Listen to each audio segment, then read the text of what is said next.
Allegations against Roy Moore roil U.S. evangelical ranks. For many evangelicals, fiery Alabama politician and Judge Roy Moore has been a longtime hero. Others have sometimes cringed at his heated rhetoric and bellicose style.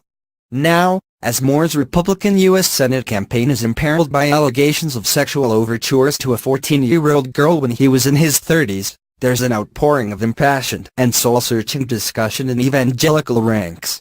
This is one of those excruciating decision moments for evangelicals, Albert Mohler, president of the Southern Baptist Theological Seminary, said in a telephone interview. These allegations, if true, are devastating. If true, this is a very big deal. Mohler said Alabama voters face a potentially wrenching task of trying to determine if the allegations Moore has emphatically denied them are credible. According to the Pew Research Center, 49% of Alabama adults are evangelical Protestants. For some of them, the Moore allegations echo the quandary they faced last year, wrestling over whether to support Donald Trump in the presidential race despite his crude sexual boasts. The Reverend Robert Franklin, professor of moral leadership at Emory University's Candler School of Theology in Atlanta, said the Washington Post's report about the Moore allegations represents a test of moral consistency for evangelicals. Evangelicals are steadily losing their moral authority in the larger public square by intensifying their uncritical loyalty to Donald Trump, Franklin wrote in an email. Since this is Roy Moore and not Donald Trump, I think there may be significant disaffection with him, and increased demands for his removal from the ballot. As for Moore himself, Franklin suggested there were classic evangelical remedies such as confession, prayer and remorse in isolation. Election to higher office is not one of them, Franklin wrote. Although Trump won 80% of the white evangelical vote in his presidential victory, his candidacy exposed and hardened rifts among conservative Christians about partisan politics, the personal character of government leaders and the gospel.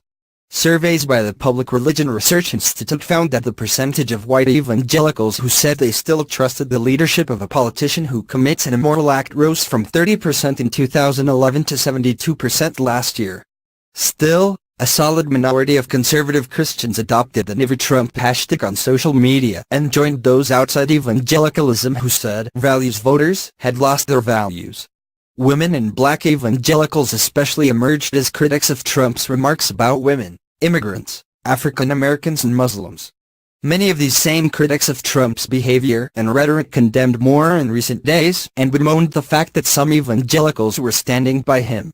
Okay, seriously, we elected a man president who bragged about using his power and authority to sexually assault women, tweeted Kyle James Howard, an African American student at the Southern Baptist Theological Seminary. Why are we surprised that members of his party would now be defending a party member's sexual assault of a minor? One of the Southern Baptist Convention's leading public policy experts, the Reverend Russell Moore, expressed dismay after the allegations against Judge Moore no relation surfaced on Thursday. Whether in the hills of Hollywood or the halls of power, it doesn't matter, the Reverend Moore tweeted. This is true, sexual assault and child molestation are evil, unjust, satanic. Roy Moore embraced controversy as he built his evangelical following. He was twice removed from his post as Alabama's Chief Justice, once for disobeying a federal court order to remove a Ten Commandments monument from the lobby of the state judicial building, and later for urging probate judges to defy the U.S. Supreme Court decision legalizing gay marriage. Among those declining to break with Moore in the wake of the sex allegations was Jerry Falwell, Jr., president of Evangelical Liberty University in Lynchburg, Virginia. It comes down to a question of who is more credible in the eyes of the voters, the candidate or the accuser, Falwell told Religion News Service. And I believe the judge is telling the truth.